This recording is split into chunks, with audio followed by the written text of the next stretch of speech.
श्री शिवाय नमस्तुभ्यम। भक्तों, इस वीडियो में आप सुन रहे हैं शुक्र प्रदोष व्रत कथा।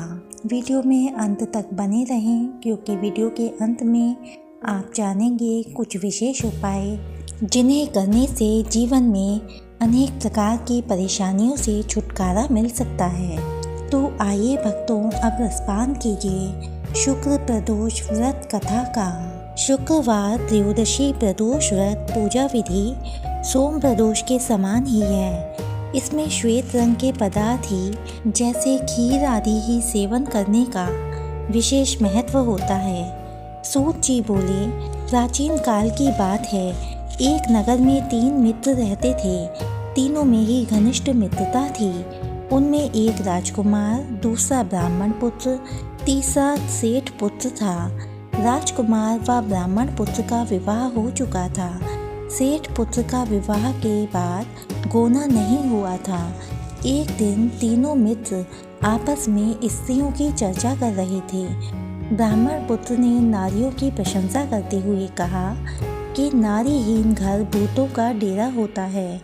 सेठ पुत्र ने यह वचन सुनकर अपनी पत्नी लाने का तुरंत निश्चय किया। सेठ पुत्र अपने घर गया और अपने माता पिता से अपना निश्चय बताया। उन्होंने बेटे से कहा कि शुक्र देवता डूबे हुए हैं। इन दिनों बहू बेटियों को उनके घर से विदा कर लाना शुभ नहीं है। अतः शुक्रोदय के बाद तुम अपनी पत्नी को विदा करा लाना। सेठ पुत्र अपनी जिद से टस से मस नहीं हुआ और अपनी ससुराल जा पहुंचा। सास ससुर को उसके इरादे का पता चला। उन्होंने उसको समझाने की कोशिश की किंतु वह नहीं माना। उन्हें विवश हो अपनी कन्या को विदा करना पड़ा। ससुराल से विदा होकर पति पत्नी नगर से बाहर निकले ही थे कि उनकी बैलगाड़ी का पहिया टूट गया और एक बैल की टांग टूट गई। पत्नी को भी काफ़ी चोट आई। सेठ पुत्र ने आगे चलने का प्रयत्न जारी रखा। तभी डाकुओं से भेंट हो गई और वे धन धान्य लूट कर ले गए। सेठ पुत्र पत्नी सहित रोता पीटता अपने घर पहुंचा। जाते ही उसे सांप ने डस लिया। उसके पिता ने वैद्यों को बुलाया। उन्होंने देखने के बाद घोषणा की कि सेठ पुत्र 3 दिन में मर जाएगा। उसी समय इस घटना का पता ब्राह्मण पुत्र को लग गया। उसने सेठ से कहा कि आप अपने लड़के को पत्नी सहित बहू के घर वापस भेज दो। यह सारी बाधाएं इसलिए आई हैं कि आपका पुत्र शुक्रास्त में पत्नी को विदा करा लाया है। यदि वह वहां पहुंच जाएगा तो बच जाएगा। सेठ को ब्राह्मण पुत्र की बात जच गई और अपने लड़के तथा पुत्र वधू को वापस लौटा दिया।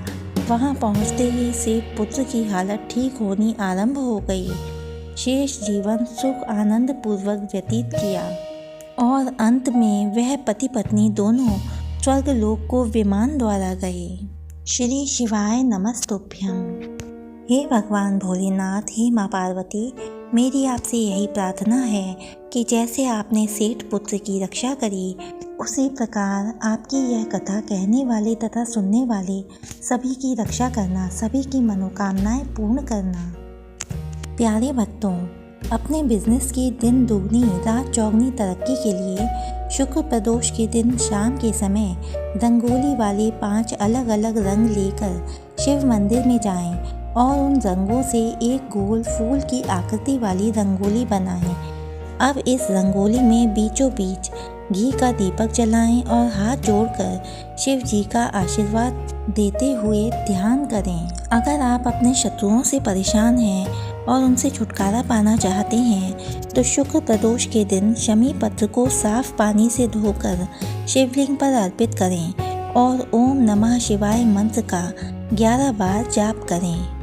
अपने दाम्पत्य जीवन में मिठास घोलने के लिए शुक्र प्रदोष के दिन शिव जी को दही में शहद मिलाकर उसका भोग लगाएं। अगर किसी मुकदमे में फंसे हैं और उसके चलते आपकी परेशानियां घटने के बजाय बढ़ती जा रही हैं तो शुक्र प्रदोष के दिन धतूरे के पत्ते को पहले साफ पानी से धो लें, फिर उन्हें दूध से धोकर शिवलिंग पर अर्पित करें। भक्तों, अपने किसी विशेष कार्य की सफलता के लिए शुक्ल प्रदोष के दिन दूध में थोड़ा सा केसर मिलाकर शिवलिंग पर चढ़ाएं और दूध चढ़ाते समय मन ही मन ओम नमः शिवाय मंत्र का जाप करें। अपने बच्चों के साथ अपने रिश्तों को बेहतर करने के लिए शुक्र प्रदोष के दिन एक कटोरी में थोड़ा सा शहद लें और उसमें से उंगली की मदद से शहद निकालकर शिव जी को भोग लगाएं। भोग लगाने के बाद उस कटोरी में बचे हुए शहद को अपने हाथों से अपने बच्चों को खिला दें। अगर आपके दाम्पत्य जीवन में परेशानियां आ रही हैं तो शुक्र प्रदोष के दिन शिव मंदिर में जाकर शिव जी और माता पार्वती पर एक साथ मौली यानी कलावे को 7 बार लपेट दें और ध्यान रहे कि 7 बार धागा लपेटते हुए उसे बीच में तोड़ना नहीं है। जब पूरा 7 बार लपेट दें तभी हाथ से धागे को तोड़ें। एक बात और कि धागा तोड़ने के बाद उसमें गांठ ना लगाएं, उसे ऐसे ही वहां लपेट कर छोड़ दें। भक्तों, अगर आपको बिजनेस इन्वेस्टमेंट करने में किसी प्रकार की परेशानी आ रही है तो शुक्र प्रदोष के दिन भगवान शंकर को 11 बेलपत्र अर्पित करें। अब सुनिए उपाय अच्छी सेहत प्राप्त करने का। अपनी अच्छी सेहत को बरकरार रखने के लिए शुक्र प्रदोष के दिन शिव मंदिर में जाकर भगवान को सूखा नारियल अर्पित करें और साथ ही अपने अच्छे स्वास्थ्य के लिए शिव जी से प्रार्थना करें। अगर नारियल अर्पित करने के लिए आप प्रदोष काल में यानी शाम के समय शिव मंदिर में जाएं तो और भी अच्छा होगा। अगर आप अपनी धन संपत्ति में वृद्धि करना चाहते हैं तो शुक्र प्रदोष के दिन 1.25 किलो साबुत चावल और कुछ मात्रा में दूध लेकर शिव मंदिर में दान करें। इससे काफ़ी लाभ होगा। तो ये थे भक्तों आज के ये विशेष उपाय। वीडियो में अंत तक बने रहने के लिए आपका बहुत बहुत धन्यवाद। इससे आगे की कथाएं सुनने के लिए हमारे चैनल को सब्सक्राइब कीजिए, वीडियो को लाइक कीजिए। धन्यवाद। श्री शिवाय नमस्तुभ्यम।